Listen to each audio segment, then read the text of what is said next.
What it do with the business is this Skinny Suge. Back with the Day 7 recap, the Vent Online podcast. Before we get started, definitely want to shout out some of my folks, some of the men whom, again, I've had the chance to sit in on the case with, fellowship with, and build based on the common cause.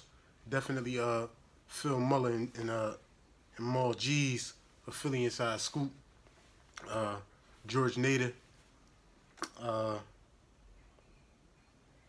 and Sam Loft.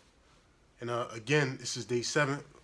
By the time you see this video, we'll be entering Day 8 when the defense should be putting on their closing arguments. Today was all about the defense calling their one witness and the prosecution being presented the case for closing arguments by the court. And this case should be imminently handed to a jury for verdict and decision to be rendered any day now, most likely tomorrow after the defense makes their closing arguments. We may see the court take a break between that time and then a lunch recess and then come back, and the judge may issue some instructions to the jury and send the jury back to render a verdict. And all the way up until a verdict is rendered, we'll be here. I'll be attempting, God willing, to cover this trial for you and bring you whatever the streets say, the streets speak about in regards to this case, rumors attached to this case, and whatever whatever may have you. But our goal is to simply present the truth, due to the amount of rumors that have surfaced regarding individuals attached to this case, associated with other members attached to this case, and anything in the streets in general. So that's just our main mission here at the Vent Podcast, to present information and education and knowledge-based events. So to get right into it, the defense called their one witness. And before we get started, matter of fact, I also want to give a shout out to Crown TV, the real Crown Prince. I also want to give a shout out to Low Culture TV for giving me a shout out earlier. I commented on the video. He's also blogging knowledgeably concerning this, the events concerning this case. And Crown Prince, he's as up to date as it can possibly be.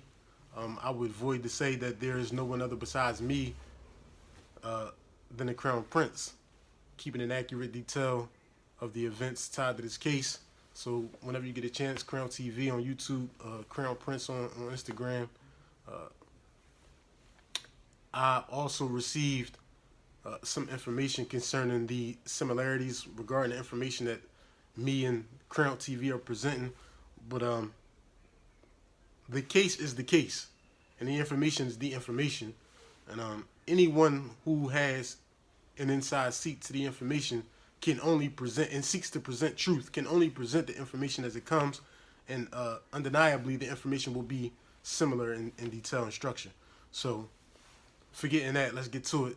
So the defense called this one witness, and this one witness was an alleged narcotics expert who was hired by the defense team. And inevitably, in situations and cases like this, where you have the government alleging that separate defendants are acting in coalescing in a conspiracy, and they're attempting to link these individuals in crimes connected to these separate individuals together in one major conspiracy, the defense lawyers for those specific individuals on trial, those defendants, will inevitably, no doubt, work for their separate defendants, but also seek to coalesce the information that they have, and they will collude at times to bring about a unified verdict, no doubt. And for Ar-Ab, at the beginning of our trial, or at the beginning of the trial, I know he had Maggie Grasso, who is Margaret Grasso, a preeminent lawyer, a super lawyer in Philadelphia. I think she's been practicing law, licensed to practice law for about 24 years, graduated from Widener University. I can't recall the name of the firm. I know Dollar, Greenberg, and Dietrich is the last firm that is known to me. She was employed by. Cass has Evan T.L. Hughes representing him, one of the most preeminent super lawyers in the country. Emiliano Luis Ortiz, 27 years on the bench. Luis Ortiz is, in my estimation, really not preeminent in defense. Does have trial experience, no doubt, but I wouldn't call Luis Ortiz a super lawyer by any stretch of the imagination. I wouldn't call him a preeminent defense attorney by any stretch of the imagination. He is a talented lawyer, a talented litigator, to say the least. Braz is represented by Robert Goldman. Bob Goldman is a super lawyer, no doubt. Anybody versed in criminal law, having been on either side of the gate, can attest to Bob Goldman's expertise in litigation and cross-examination and appeals. But I was kind of confused as to his role in the role of each individual attorney in this case, because Bob Goldman specializes in art recovery at the federal and state level and international level. So he's more of a commercial attorney, or a corporate attorney, if you will. So at this point, I'm really not sure about the role, the specific role each individual attorney plays.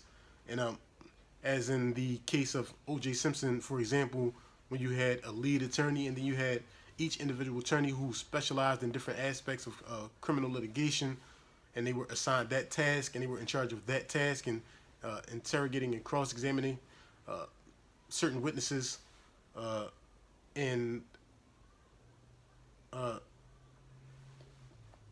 whomever got on the stand.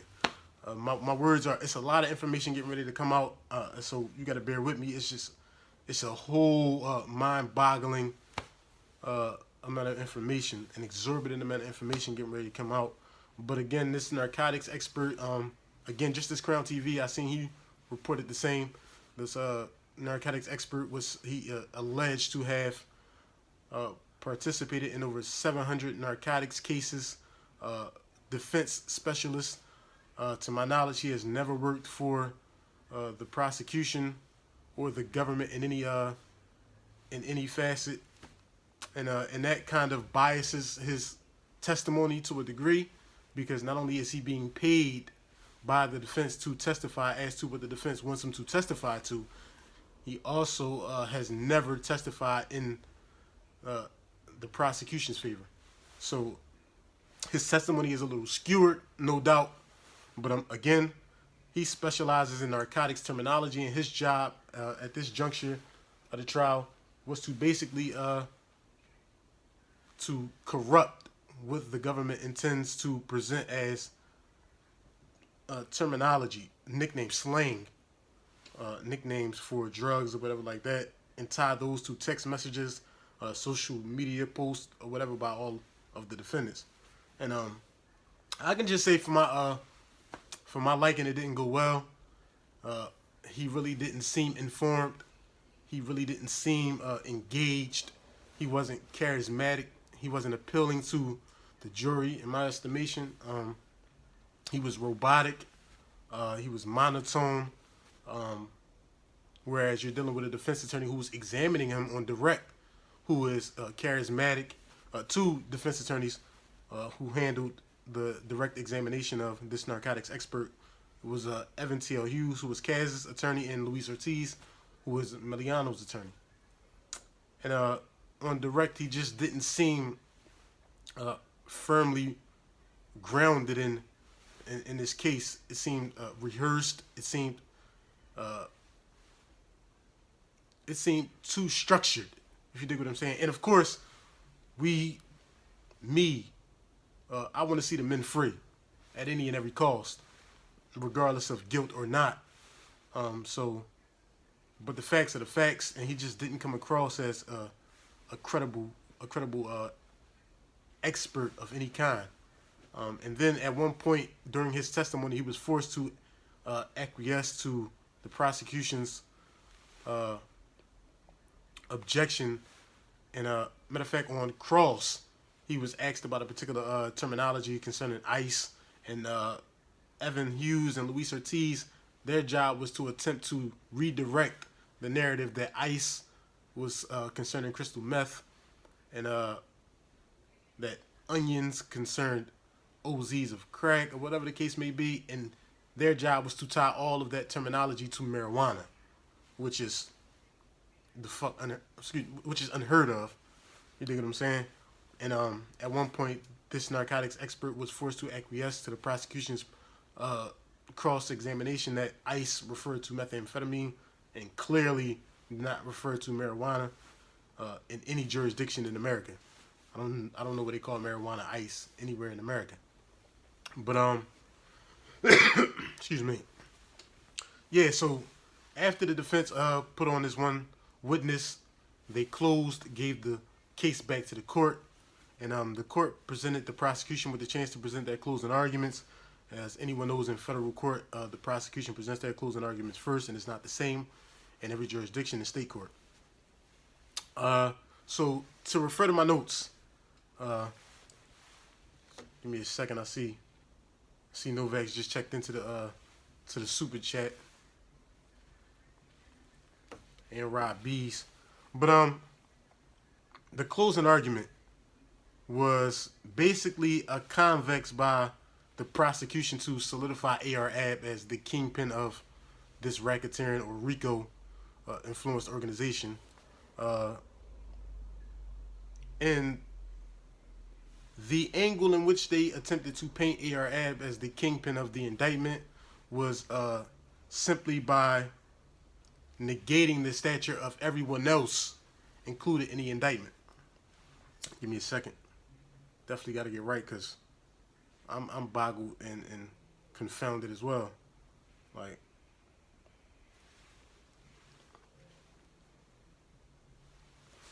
so the prosecution, their angle was to demean and demote anyone else associated with the indictment, with the exception of Ar-Ab, to make it seem as if Ar-Ab was the kingpin of the indictment and of this alleged drug trafficking organization, right? And on another note, the prosecution did mention that in answer to the rumors about what may or may not have caught the Fed's attention or brought about federal attention to Ar-Ab and OBH, the prosecution made a pointed note of mentioning that there was nothing that caught their attention from social media posts, interviews, i.e. Vlad TV and Breakfast, whatever the case may be, any interviews that he did via social media or the internet, any music, all those things they say were subsidiary. And who knows, like, you take everything with a grain of salt that the government say. But they say that the thing that caught their attention and brought federal attention to OBH and Ar-Ab is the exorbitant amount of violence that surrounded Ab. His own shootings, people associated with Ab being shot, or people associated with Ab allegedly shooting other people, or assaults, pistol whippings, things of this nature. And then they said as a result of looking into those things, they learned about the various social media posts and the music. All those things were secondary to the Feds looking into Ab based on the amount of violence and the nature of the violence that surrounded Ab during the times that seeded this indictment coming down. Back to the prosecution's angle in closing, how they attempted to belittle and demote the other members of the indictment. At one point, the prosecution said that Ab would send they pointedly mentioned that Ab sent his little brother who is Amir Boyer in the indictment.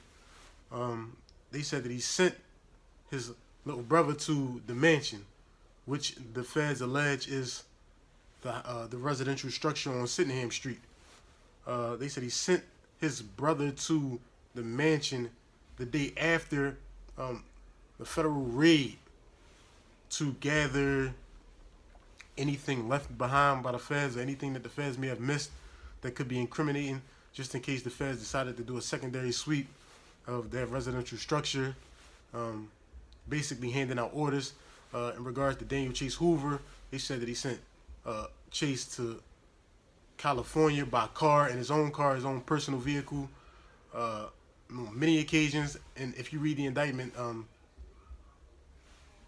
just way too many occasions did Hoover take this solo ride in his own personal vehicle, as the feds listed a Volvo truck tractor.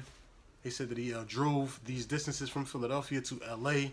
to meet with the supplier or to pick up drugs allegedly from deals that have been worked out. And they said that these deals were put together by Hans Gasson, who was No Breaks Bryce, and Jamil Cass. We didn't even get into the names, who the feds allege is Cass. So Hoover was just sent as a pickup man, and how the feds, how they nominally characterized these missions as were as clown missions, right? Basically saying that Ab just sent you on a nutty mission, like Ab just was sending him on, nutty runs. Which, if the truth of the matter was that he was sent to L.A. In a solo personal vehicle to transport drugs from L.A. back to Philadelphia for the entirety of the whole drug trafficking organization, that would be a nutty mission, no doubt. At any time when you ship narcotics, one would think, I'm not speaking from personal experience. I'm just saying that one would think that you would have a chase car and a whole minutia of other things associated with transporting narcotics from one place to another city. They say that they allege that he was just moving solo in a personal vehicle from L.A. or from Philadelphia to L.A., from L.A. back to Philadelphia, loaded with drugs for the entirety of the whole drug trafficking organization. Just dummy missions. So they also said that they also introduced text messages concerning orders that Ab was supposed to have given other members of the indictment, both named and unnamed co-conspirators of the indictment. At one point, they also brought up the name of the alleged supplier in California, who they allege was the plug or the connect between OBH, Philadelphia, and LA. And the same as anyone else with any common sense, we will not be mentioning his name here for obvious reasons. That's just not what we do. Again, this individual is not incarcerated. This individual is not on trial. This individual is not listed in the indictment. And even if he was, he just has nothing to do with the facts at hand being presented, on day 7 in the courtroom. And then let's talk about, Dantes Stewart, whom more information was presented in open court concerning some allegations that he may or may not have been working for the federal government prior to the indictment or prior to the arrest of those named in the indictment, which would be no shock at all. So some of the paperwork that we looked up and some of the information that we were able to glean from public resources, 2017, Dantes Stewart was arrested and convicted. Well, he pled guilty to a firearm not to be carried without a license. 2018, which he is still awaiting sentencing for.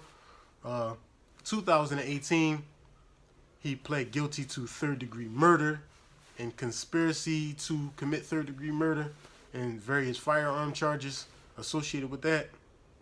And for whatever reason, I'm not sure, they don't mention when the alleged date of these events that he was arrested and subsequently adjudicated guilty for took place. But I'm wondering at this stage, whether these events took place at this time, were they current in the times that he was convicted, or were these old things? I'm not really sure, because they kind of characterized Dantes Stewart as like this murderous rat bastard, who would do anything to save himself, and that he shouldn't be trusted, but you should trust him, right?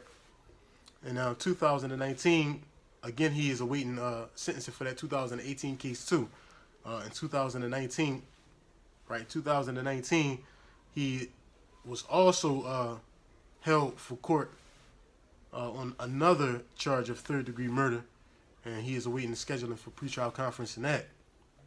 But all of those facts lead me to believe Dontel Stewart been working for the government way prior to the arrest or way prior to trial. At some point during the gathering of facts that led to this indictment being handed down. In 2017, he was also at one point at a certain point in the indictment, you read that Dontel Stewart was moving back and forth, and that in his movings and dealings, he came into contact with an undercover agent who posed as a buyer, whom they name as Buyer 1 and Buyer 2, and sold crack cocaine to this. I'm not even going to say allegedly he's a rat. You know, if they hang him from the ceiling by his neck, I would not be, an offense. I would not take offense to that. But that he sold crack cocaine to this buyer who turned out to be an undercover agent, and at points during his transactions, he allegedly would link up with Ar-Ab or someone else in the organization to receive more crack. And then if you look at the timeline in which they mentioned that these dealings took place, the transactions elevated very quickly. You dig what I'm saying? And anybody with any common sense in the street, just automatically your radar goes off when someone comes to you for a certain amount of things, and then right away they turn around and come back for double the amount they came last time, and then they come back for double that amount.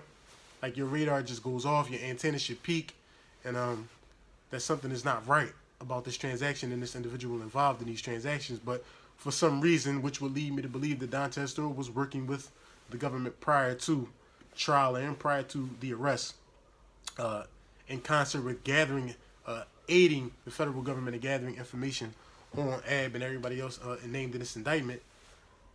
These transactions escalated very quickly from a small amount. I believe the first transaction was 2 vials, estimated $20 amount of crack, and then it went to like a $240 amount of crack, and the next thing you know, this buyer wanted, methamphetamine, crack, and a gun, and Dontel Stewart allegedly goes to Ar-Ab, gets a certain amount of drugs, and gets a firearm, comes back, sells this firearm, this crystal meth, and this crack to this undercover agent, a 25 caliber firearm with obliterated serial numbers and all this other crazy-ish. You dig what I'm saying? The transactions they elevated very quickly, too quickly for my taste, and just reading it alarmed me. So having been in the thick of it, anybody with any semblance of street sense, this would have alarmed them, right? From the kingpin on down to the lowest level of soldier. I don't really care what your role in the street is.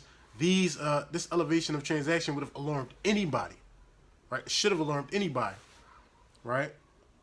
And so I believe this 2017 case in which he pleaded guilty to firearm not to be carried without a license, and also some associated VUFA charges concerning the obliterated serial number and carrying on the public highway and things of that nature, all I believe stem from this firearm that he allegedly sold this undercover agent. Now, when he was arrested in 2017, he was arrested with the same firearm that he was alleged to have sold to this undercover agent. And in the indictment, you can verify by the serial numbers which match. It is the exact same gun. And it just boggles my mind how it's possible that an individual sells a gun to an individual and then gets locked up with that firearm, right? Except someone who sells a gun to an undercover agent who is working in concert with that undercover agent. And maybe the feds give you the gun back. Maybe they tamper with the firing pin. Sometimes we have already seen examples of the federal government playing very dirty, like in the case of White Boy Rick. We've seen that the feds will give you a gun, will give you an operable firearm back in order to allow you to elevate the crime from possession of a firearm that maybe you get his firearm to Ar-Ab, maybe he shoots somebody with it, or whatever the case may be. But a whole host of things could have taken place. But Subsequently, he was arrested with that firearm. And in 2017, he was adjudicated guilty by plea. The rest of, in turn for the rest of his charges being no pros, which is just dropped without adjudication. He is still awaiting sentencing on these cases. Mind you, he had already been on probation for assault by firearm and other gun possession cases. I don't really know about any of the jurisdiction besides the ones I've ever been in. I've been arrested in Philadelphia. I've been arrested in Baltimore. I've been arrested in Miami. I've been arrested in Houston. I've been questioned in New York. I've been questioned in Cali. I don't really know any jurisdiction, especially Philadelphia, which is which made not international. We want to say national, which garnered national attention based on the amount of crime and homicide a few years back. And Philadelphia and Pennsylvania as a whole enacted severe gun statutes similar to only maybe New York. The court system also enacted a gun court specifically for offenders who were caught with guns, so that they can streamline the amount of gun cases coming through the courts. And I just know that in Philadelphia, I've seen dudes come through the county with a first charge gun case and bail set at $1 million. You know, and eventually at some point during the adjudication of their court proceedings, the bail is inevitably knocked down. But I've seen dudes come through the county with $1 million bills on a first charge gun possession. That's how serious. I want to characterize and paint for you how serious the offense of gun possession in Philadelphia is, and that this individual was allowed not only first time gun possession out on probation, county parole, and then to be arrested again for an assault by firearm, and then to be arrested again for possession of a firearm, which we know he was on the street for because the feds they allege these things in their indictment, and then to be out on the street to commit another murder and commit more firearms offenses, and to be out on the street again in 2019 to commit another murder, or maybe these charges emanated from earlier incidents and they just charged him. I don't know, but it's just very mind-boggling and very confusing for me. So that was day 7, and in regards to the lawyers who are representing these 4 defendants, at this time Ar-Ab is represented by Ed Meehan, and Ed Meehan is like I said, he had Maggie Grasso at the beginning, and he fought to have Ed Meehan be able to represent him. The prosecution sought to excuse Ed Meehan due to a conflict of interest, but they were saying that they alleged that if Ed was allowed to have Ed Meehan couldn't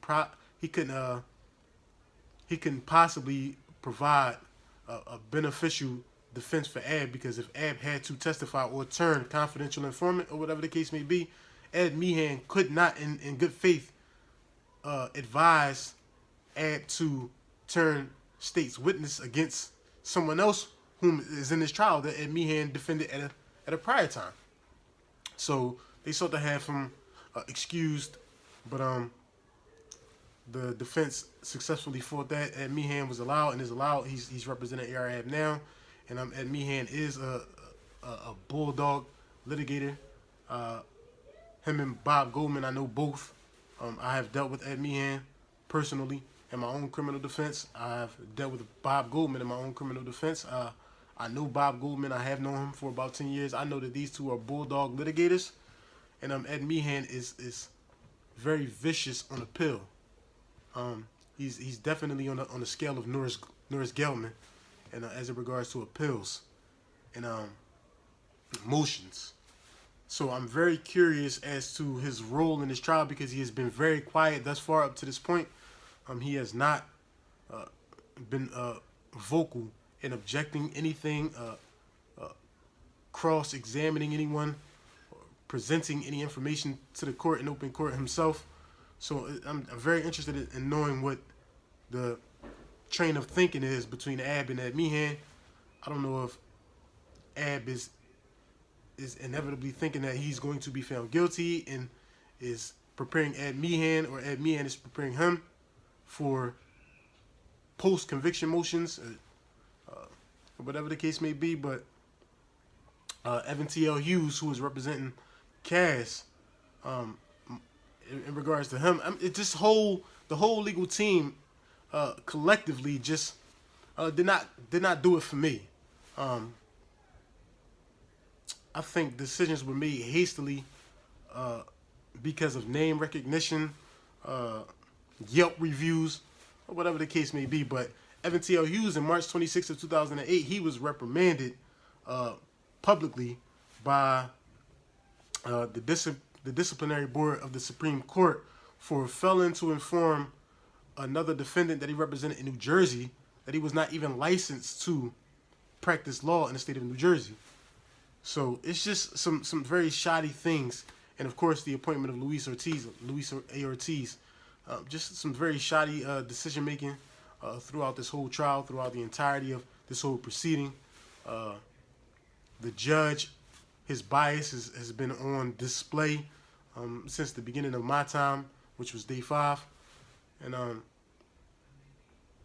all in all, we just hope for a good ending. We prepare for the worst, but we hope for a good ending. And at this time, man, that's all we can really say, man. So hit the like button, man. Hit the bell, subscribe. Hit the bell to be notified of any new videos that come out. Because, like I said, we will be here until the verdict comes back. And God willing, maybe if post-conviction motions, do become a thing of reality, I want to make sure that we present that as well, that we want to follow and support these brothers all the way through the process. Same way that y'all supported Meek, right?